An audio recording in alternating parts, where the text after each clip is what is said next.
Hey everyone, Shawn Smith here with Dedicated Commercial Recovery in Roseville, Minnesota. I'm the founder and CEO. Continuing our interview series with Ken Peng from Elevate Funding, the Director of Business Development and Marketing, and what I like to consider, at least on my end, one of my close personal friends. Ken, welcome to the show. Thanks, Shawn. Appreciate you, man.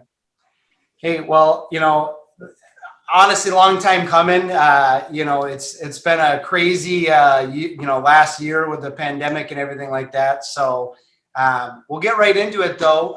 Again, thank you for being on the show. If you could just give folks kind of your background on the industry with Elevate Funding, kind of how you came into the industry and that type of thing. Yeah, sure. So like Shawn said, I am a director of business development and marketing here at Elevate Funding. I have been here since the inception of the company, which was about like 6 or 7 years now. Time flies when you're having fun. But the way I ended up here was actually pretty interesting. So, obviously I'm a University of Florida alum, so here in Gainesville, Florida. And so after that, I bounced around a little bit. So I've worked in real estate data. And then after that, I worked for a brokerage firm working with independent RIAs. And then during my time there, my direct boss at the time told me about someone that he knew that was starting this company called Elevate Funding. And I said to myself, you know what? I'm up for a new challenge. I'm up for, checking out what's out there. And so met with Heather, our CEO, and had a great chat with her. And I've been here ever since, and it's been pretty awesome learning about the industry. It was kind of a shock at first because the merchant cash advance industry is kind of the wild west of the financial world. But it's been interesting and helping build the brand and continue to grow Elevate has been awesome. Yeah, and so how long have you been with Elevate? Since 2015, I think. So about 6 years now. Nice. So that would make sense because that was when I kind of officially hit the road and went from the inside to the outside and started linking up with you. And I'm going to have Taylor flash this on the screen. But to date, one of my favorite marketing. I literally remember I opened up the Debanked magazine and I laughed out loud when I saw this. You did this amazing marketing piece as like a cologne ad, but for, the merchant cash advance space. And I just thought it was absolutely hilarious. With that said, I see you as a leader in this space and Elevate for a couple of reasons. One, I think your guys' marketing and the way you have branded the company and really niched yourself out from everybody else in this space. And I think that's key. You're trying to separate yourself from the pack and say, this is what makes us different. This is how we do business. And then you've built that brand reputation. And there's not a person that I run into that doesn't know clearly what Elevate is about, the type of deals you like to fund, and the ethics that you guys work with. And we're both part of the SBFA, which is a tight-knit group of funders that really advocates for, proper regulations and just best practices throughout the industry. But I want to come back to that marketing style. I'd love some of your insights. Again, I've just been so highly impressed with them. I feel like I look forward to it. I see them and I reach out to you every time, like, this is amazing.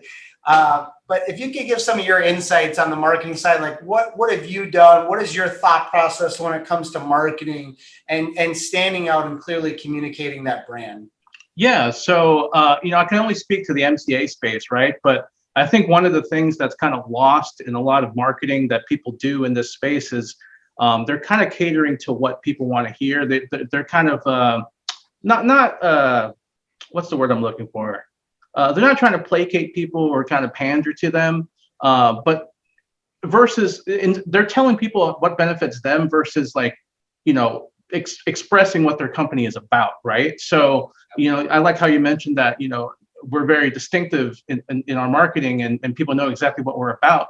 And that's by design because we want to make sure that we convey to people what our values are and kind of bring our personality through in all of our marketing materials. So not just the print ads, like the cologne ad that you saw, Also our website and any sort of email communication and even our ISO packets. We want to make sure that we communicate that, we are a transparent company. We operate with high values. We have a strong culture. We like to have fun. So that's something that we definitely want to communicate in those ads. And so I was also really proud of that cologne ad. That was amazing. I'll have Taylor flash it again. It's just genius. I've had that same feeling several times when you've done ads and things like that. Another one I loved is when you did the video, which is ironic that we're doing a vlog today, but you were just sitting there working and you're like, well, because we don't have time to just do videos. Like, you gotta have fun, man. You gotta have fun. And one thing that's actually lost, I know you guys are showing it on the screen, but there was actually a flap that you can open up, and it actually smelled like, I think it was like mahogany or something like that. Yep. So the joke went deeper. It was kind of, drawn on the whole Ron Burgundy thing, smelling of rich mahogany.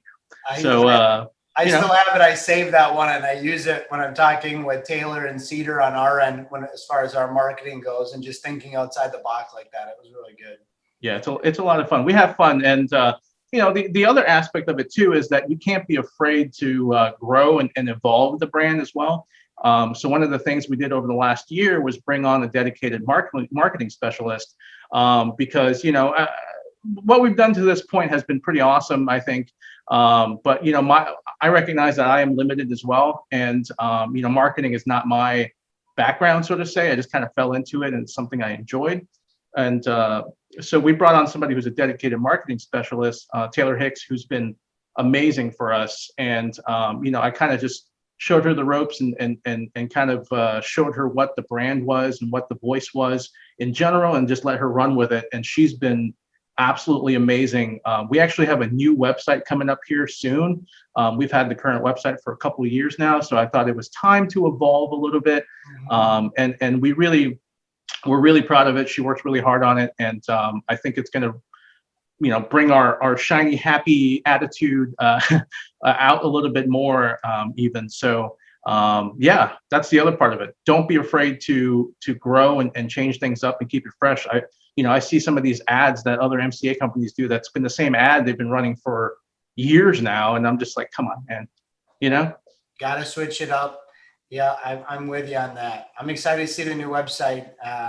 You've become one of my go-to folks to send stuff over to you and be like, hey, when you have a minute, look at this. Give me your honest thoughts. I know and I will. I will. I know I'll get the honest. And, that's one of the things, though, that, for me, when I'm coaching people, is like that type of person in your life is priceless, because you need that honest feedback on what you're doing.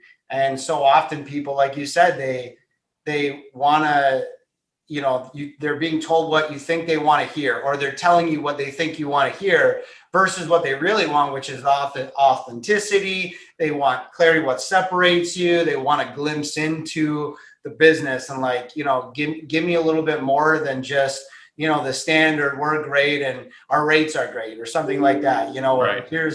We just funded this deal, then we funded that deal, exactly. or whatever, right? So from there, I would ask you, you have some length in this industry, you know it really well. I consider you to be a veteran, to say the least. What do you see next for the industry, and what are you most excited for? Yeah. So, obviously 2020 was a awful year, for a lot of folks, some worse than others. And, we've been very blessed, in terms of being able to navigate through it. A lot of that was a testament to how we kind of shifted to leveraging consumer data, in order to kind of make smart decisions. We obviously wanted to fund, but we also wanted to fund things that made sense and that would perform for us. So, all that being said, I think things are on the rise right now. I think we're seeing volumes pick up. We just had a very strong March that was starting to look, a strong April. 2021's flying. We had a very strong April that, has been very encouraging for us, starting to look more like pre-pandemic numbers. Still not quite there yet, but I think the industry is picking up, obviously with the government handing out money left and right, PPP and stimulus and whatnot. It's a little difficult to try and sell MCA right now. I know a lot of other MCA companies have kind of, shifted into doing some PPP loans, and then doing some other supplemental products. But, we continue to offer just MCA, getting creative with it. We had programs that rolled out, targeting specifically merchants that were reopening up from COVID, and maybe didn't have the strongest numbers over the last couple months. So we're trying to help them out that way. But yeah, I mean, things are looking up. I think that come summertime, there's going to be a real, rapid rise in the amount of merchants that are going to need money to kind of keep up, not just with restaffing, but also reopening in general. Once demands pick up for them and travel and everything gets back to normal. So I think that there's a lot to be excited about. Certainly the folks that made the right decisions, made smart decisions throughout the entire pandemic, stand to benefit from that, because, unfortunately, we did see a lot of companies kind of fall off, for one reason or another. So, those of us who are still standing, we are definitely standing to benefit from it. And yeah, I mean, there's obviously challenges on the horizon as well. So I'm sure you're aware of some of that too. Regulations and whatnot are coming down the pipeline. Yeah, I'm excited for the industry. I see a big push. It seems like right now we're doing weekly calls with investment banks, that are doing new lines with our clients and things like that. And, they're both on the equipment finance side. We serve, several different asset classes, but, it's exciting. Everyone is gearing up. I just recently, I don't know if it's true or not, that New York's talking about fully opening in July.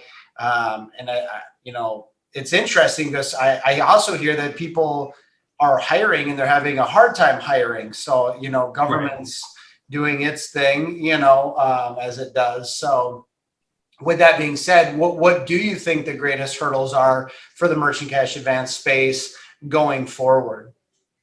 I think a lot of it's going to be regulation.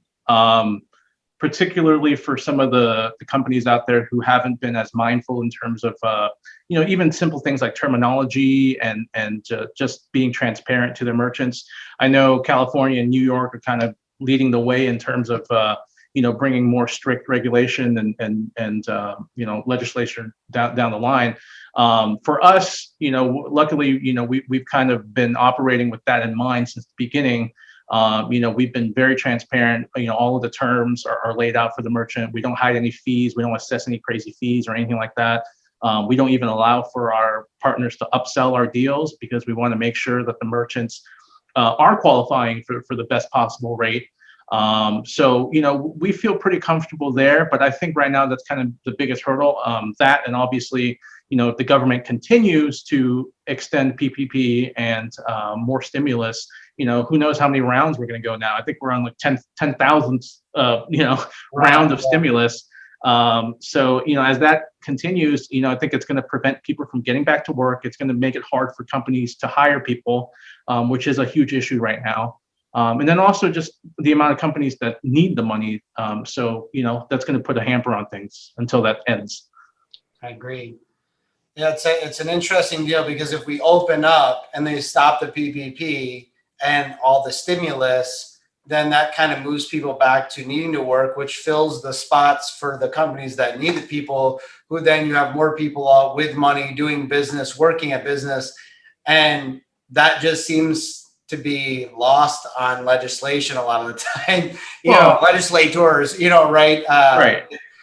So, I digress on that, but I agree. It's not, I don't think the industry, and just, right now, I think we currently have over 80 different MCA companies we work with.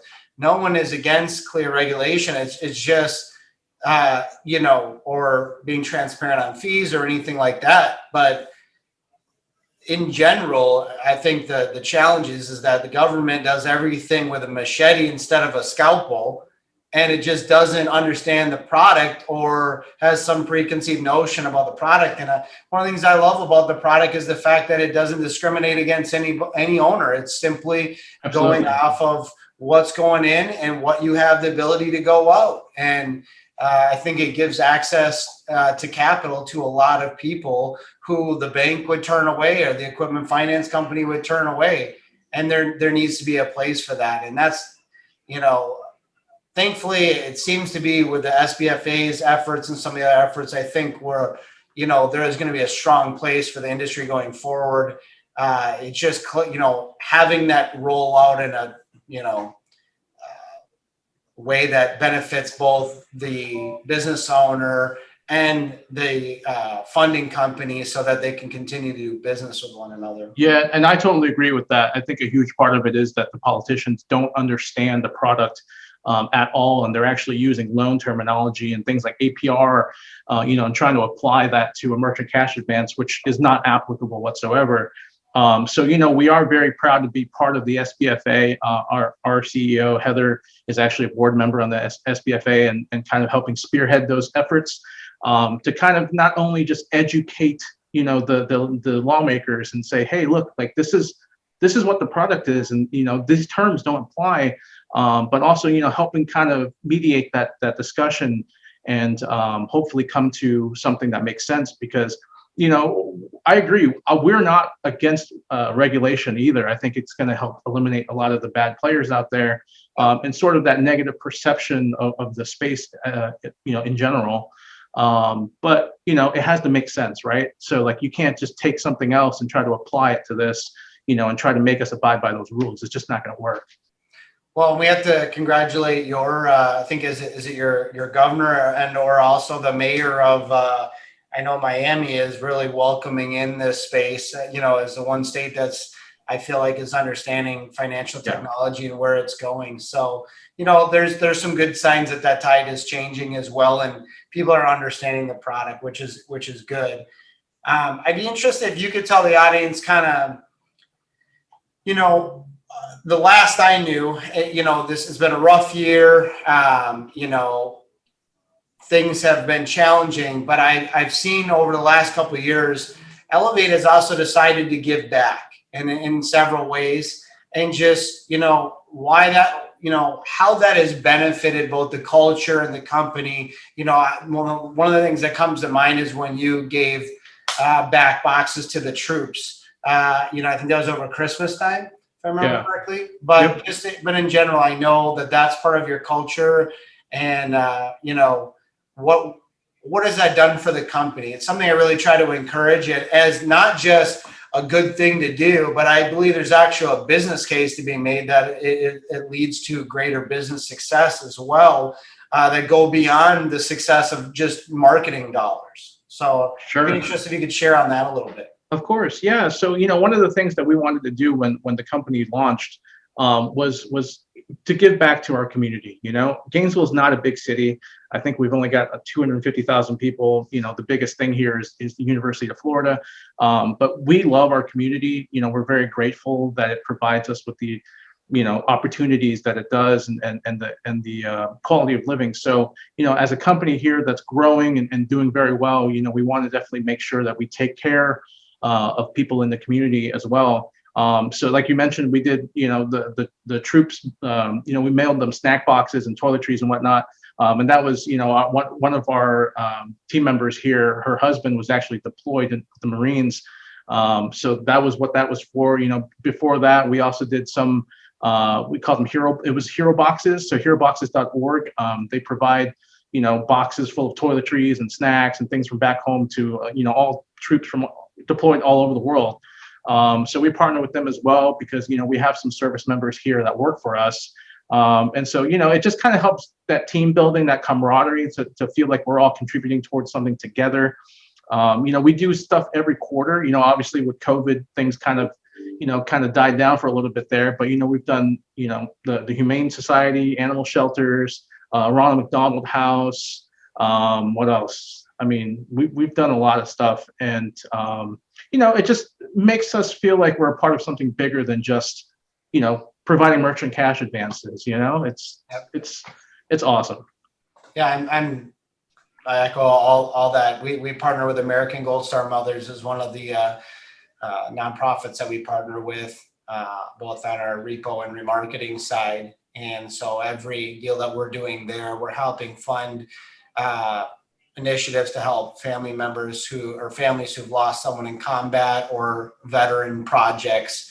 And, we have a lot of nonprofit partners, but man, just something where we have the ability to do what we do because people have fought for freedom. So it's appreciated. And I agree with it. Doesn't just have an effect on culture, it has an effect on brand. It has an effect on fulfillment and what you're doing in your job. And, we definitely thank those that work on your team. And I know some folks on your team, spouses, do as well. We thank them for their service. It's something I'm passionate about. My dad's a Marine, and uncle's Army, cousin's Army. So I was supposed to be a Marine, and last second I decided to do cars, and then the last second before cars I decided to do business, and it all works out. But I agree with you wholeheartedly. I would love for you to just spend a couple of seconds as we wrap up here. I got two final questions for you. One's on business and one's on fun. What would be the couple of key things that, as someone, whether they're a broker or someone looking to partner with Elevate, that just separates Elevate from everybody else? So, I'll kind of give you the quick elevator pitch, right? So the biggest thing that sets us apart, other than the culture and the transparency and whatnot, is that we don't actually pull credit on any of our submissions. So no soft pulls, no hard pulls or anything like that. Nor does the merchant's credit score play a factor when we look at their cash flow and what we can provide them. And usually when I tell people that at conferences, there's usually this sigh and then just silence and like, wow, okay. So that's the biggest thing that sets us apart. That said, the other thing is we don't stack. So we are first position only funder. So those two kind of things are usually separate. We kind of put them all together because the reason why we don't stack is because we don't want to overextend these merchants. We don't want to feel like we're burdening them, right? So this money that we're supposed to provide them is supposed to help and not dig them further in the hole. There's the legalities and all that stuff I can get into as well, but it's part of our mission is to provide the merchant with the best possible rate, best possible service, and things that make sense for them. That's the reason why we don't allow for our partners to upsell the deals, because we want to make sure these merchants are qualifying for the best deal possible, best rates possible. Because we don't check credit, we are already working with folks that are higher risk, that maybe have not the best credit score, maybe they've had a bankruptcy in the past. These are folks that are most easily preyed upon by some of the less ethical companies out there. And we want to make sure that they are taken care of and that they are qualifying for the best rate possible for them. And I think it's shown, right? Our track record has shown that. We have merchants that come back for their 8th, 9th, 10th advance. They wouldn't go anywhere else because we take care of them. And so I think that's the biggest Elevate difference. That's awesome. And that's definitely the reputation that I've heard, behind closed doors and with other folks as well. So, of course, everybody is tuning in. Check out Elevate Funding. Reach out to Ken directly, Ken Peng at Elevate. It's Ken at elevatefunding.com. Ken at Elevate Funding. Yeah. I honestly, I text you so much, and I've got it sitting here right here on my email. Ken at elevatefunding.com. Final question, bonus round. We're going to go two-part. So for those who don't know, Ken Zasso has a little, I don't want to say it's a side hustle because I think it's more just a side passion for great food. And thank you for being my food liaison for all cities I travel to. Of course, man. Putting up with my texts at random times of, hey, I'm going to here. Where should I go? But, if you could give people just what is, again, just a little background for everyone. I don't know how many subscribers do you have now as a food critic in Gainesville? Or people that are tuning in to following you? 20,000? It was like 20,000 something. Yeah, I actually just stopped doing it, but it was like 20 something thousand folks. People are still begging for Ken Peng to come back. Even the haters are. They have to hate on then if you don't come back and say the truth on things. But I get a kick out of you messing with the haters. So I don't think you can stop, because then I can't stop trolling them, which is hilarious. But, what's your favorite restaurant? And then also as a car guy to another car guy, share what your favorite car is. Oh my God. So, all right. So you're asking me my favorite restaurant here or ever or Ever, anywhere? ever. Ever? Here's the thing: can't be sentimental.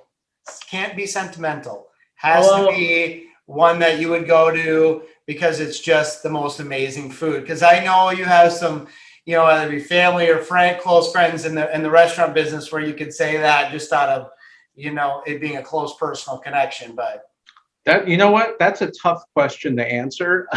And I'm not trying to beat around the bush here. It just kind of depends on what your mood is. I've been to a lot of really great restaurants, all over the place.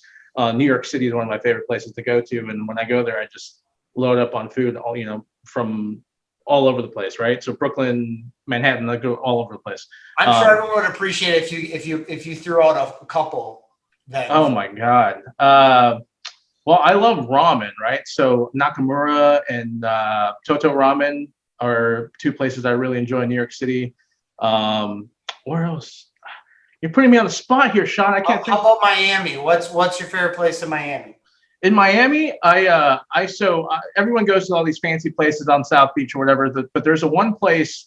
It's actually a chain in Miami that I absolutely adore, and it's called El Rey de las Fritas. So it's the king of fritas, and fritas are Cuban hamburgers. Mm-hmm. And I think they have like 3 or 4 locations in Miami. Didn't we go there? I took you there. Yeah. Yep. Yeah. So that's like one of my favorite places in Miami. And so anytime anybody comes there, I'm like, you know what? Get away from all that stuff. You got to come see the real Miami. We'll go to Little Havana. We'll go to Sweetwater and all these places, and we'll just see the real Miami and get some real Cuban food and what people eat there. So that's probably one of my favorite spots in Miami. Next time we're in Miami, I got to take you to Little Haiti. Let's go there. That's my favorite spot to go because then I get to speak some Creole and say hi to folks. And you just want to show off, man. My petite Creole for sure, very little Creole. But and what's your favorite car? Every time I look, you got a new car. You cycle them out. You give me a run for my money as far as number of cars you've cycled through. No, I'm not quite the car enthusiast. Going through a million cars like you have, but I've had a few. But yours look to perfection. And so far, actually, I've roundabout ended up owning one of your cars. So, that's how highly I think of how well you take care of them. So, well, I mean, I appreciate that. As far as my favorite car goes, I haven't owned that many, so I can't really say. But as far as the favorite car that I've owned is my E39 M5. I think that's one of the greatest cars ever built. I think most people would agree that it's one of the greatest cars ever built. It just does everything so well, and the sounds that it makes, and it's just a fantastic car.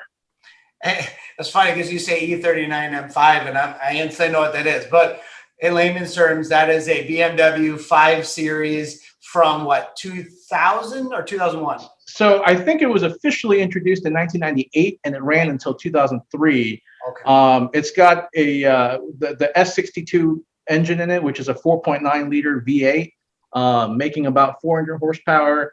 It was a 4-door sedan, so you can put your family in it, but it also had this massive V8 in it paired to a 6-speed transmission, and it's just superb.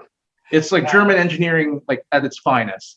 I had Taylor have you send over a picture of it, so we'll have flashed it by now. But Ken, thanks as always for tuning in. I thank you sincerely for your friendship, bud. I mean, we meet a lot of people, we go a lot of places, but real and genuine people that'll take care of you, that'll, I don't know how many times verbally, maybe not physically, put your arm around me and say, hey, let me cue you on some things or point you in the right direction. And that was never anything that was going to be of direct benefit to you. And, I can't express my sincere thanks for that.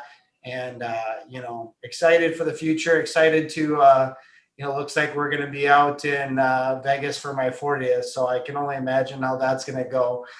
So Pay attention to the conference calendar, you folks out there. If you're out in Vegas around third week of October, Ken and I and some other folks, I'm sure, might be having some fun, and love to have you a part of it. But Ken, thank you again for being part of the show and for joining us. Thank you, man. I appreciate it. Again, check out Ken with Elevate Funding and out of Gainesville, Florida. You can email him at ken@Elevate Funding. Thank you guys for tuning in. Follow people that like, subscribe. It's truly overwhelming, the audience that we've grown with this thing. It was something we started on a whim, and I continue to get great feedback on it. So we thank you. And, as always, thanks for tuning in, and God bless. Thank you, guys.